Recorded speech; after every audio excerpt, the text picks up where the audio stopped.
बहुत साल पहले की बात है। किसी दूसरे देश में एक राजा रहता था। वो राजा बहुत ताकतवर, बहुत अमीर, लेकिन उतना ही अजीब और संकी भी था। उसका राज्य बहुत बड़ा था और वहाँ के लोग उससे डरते भी थे और उसका आदर भी करते थे। लेकिन राजा का सबसे बड़ा शौक था न्याय करना। उसके लिए हर अपराध का फैसला उसे खुद करना पसंद।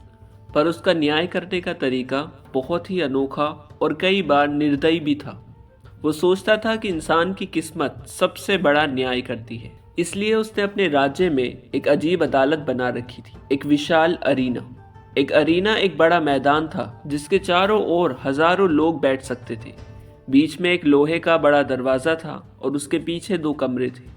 एक में होती थी एक खूबसूरत महिला और दूसरे में एक बाग। राजा ने ये नियम बनाया था, अगर किसी व्यक्ति पर अपराध का आरोप लगता है तो उस व्यक्ति को इस अरीना में लाया जाता है। भीड़ के सामने वह अपराधी अकेला खड़ा रहता है और राजा ऊपर से देखता रहता है। फिर उस आदमी को कहा जाता है, दो दरवाजों में से एक चुनो।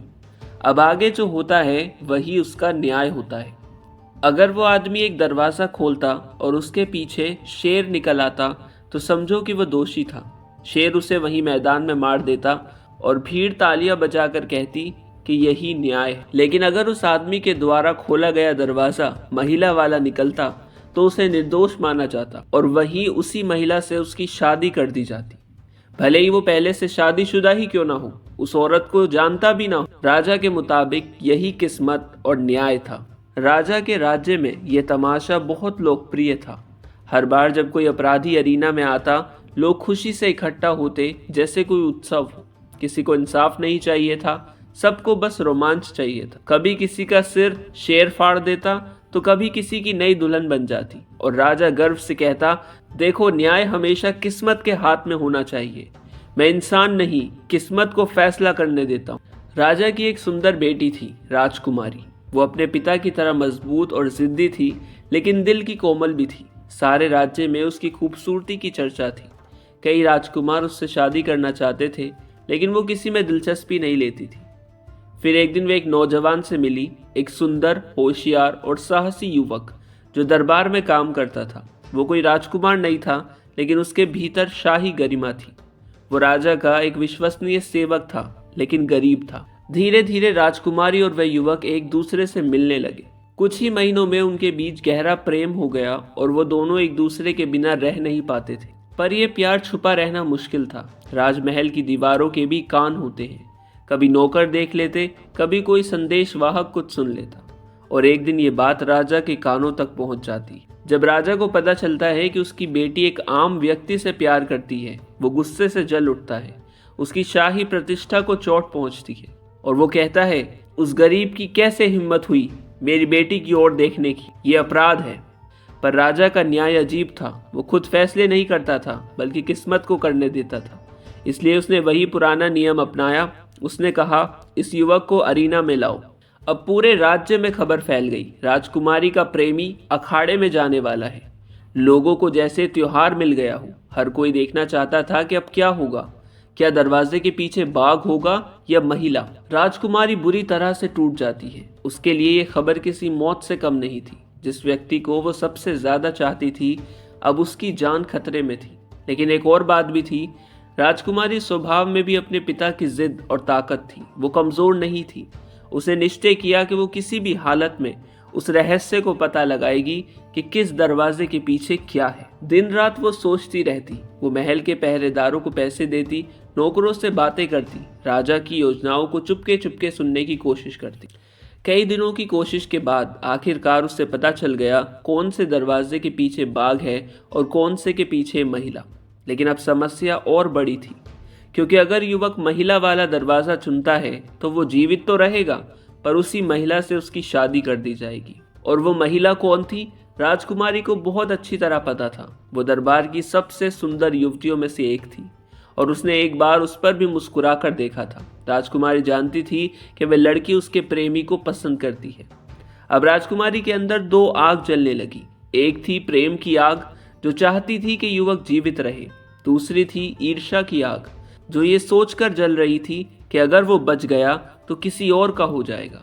राजकुमारी के अंदर की जलन अब डर और गुस्से से मिलकर एक ज्वालामुखी बन चुकी थी। वह चाहती थी कि उसका प्रेमी जिए, लेकिन किसी और की बाहों में नहीं।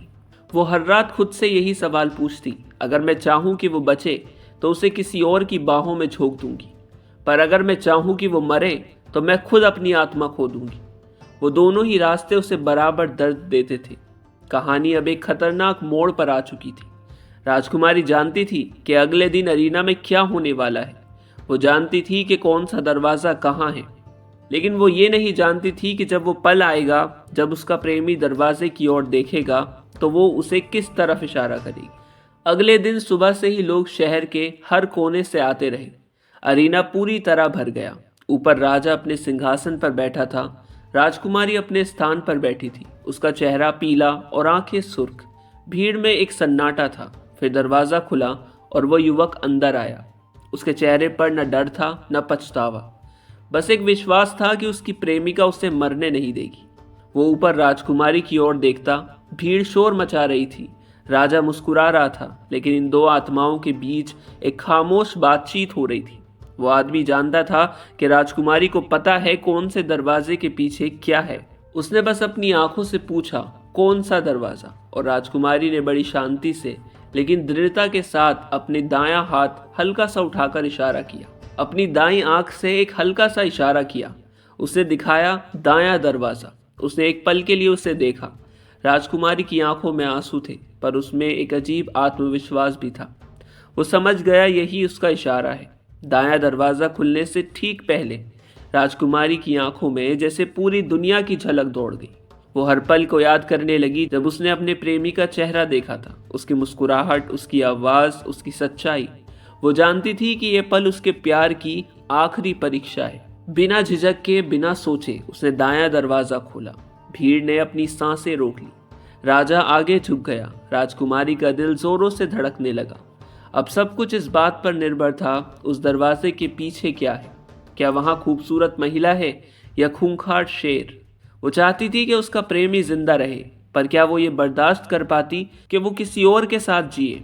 उसके दिल में एक तूफान चल रहा था, प्यार और जलन के बीच, इंसानियत और स्वार्थ के बीच। तो उसने आखिर क्या किया? लेखक इस सवाल का जवाब जानबूझकर नहीं देता, कहानी को यहीं छोड़ देता है, क्योंकि ये कहानी केवल उस आदमी की नहीं बल्कि हर इंसान के दिल की जंग की कहानी है। राजकुमारी के चेहरे पर जो भाव थे वो इतने मिश्रित थे कि कोई समझ ही नहीं पाया, क्या वो सुकून था या डर था, क्या वो मुस्कान थी या दर्द था। जब दरवाज़ा खुला, भीड़ में चीख उठी, लेकिन लेखक हमें बताते नहीं कि उन्होंने क्या देखा। वो बस कहते हैं, हम सब जानते हैं कि इंसान के दिल में प्यार और जलन दोनों रहते हैं। अब तुम खुद सोचो, राजकुमारी ने कौन सा रास्ता चुना होगा? कुछ लोग मानते हैं कि राजकुमारी ने उसे बचाने के लिए महिला वाला दरवाज़ा खुलवाया, क्योंकि सच्चा प्यार कभी किसी की मौत नहीं चाहता। लेकिन कुछ लोग कहते हैं कि उसने शेर वाला दरवाज़ा दिखाया, क्योंकि वो बर्दाश्त नहीं कर सकती थी कि उसका प्यार किसी और के साथ मुस्कुराए। दोनों विचार सही हैं, क्योंकि कहानी यही साबित करती है, प्यार कभी सिर्फ सफ़ेद या काला नहीं होता। उसमें हमेशा एक धुंधली सी परत होती है, जहाँ इंसान खुद को पहचान नहीं पाता। अगर हमारे अंदर दया ज़्यादा है तो हम सोचेंगे उसने लड़की वाला दरवाज़ा खोला। अगर हमारे अंदर अधिकार और जलन ज़्यादा है तो हम मानेंगे उसने शेर वाला दरवाज़ा खोला। ये कहानी हमें सिखाती है कि प्यार जितना खूबसूरत होता है उतना ही खतरनाक भी। अगर उसमें त्याग है तो वो अमर बन जाता है, और अगर उसमें स्वार्थ है तो वो नफरत का रूप ले लेता है। राजकुमारी का फैसला जो भी रहा हो, उसका दर्द असली था, उसकी जलन सच्ची थी, और उसका प्यार हमेशा अधूरा रह गया। ऐसी और कहानियों के लिए हमारे चैनल को सब्सक्राइब करें।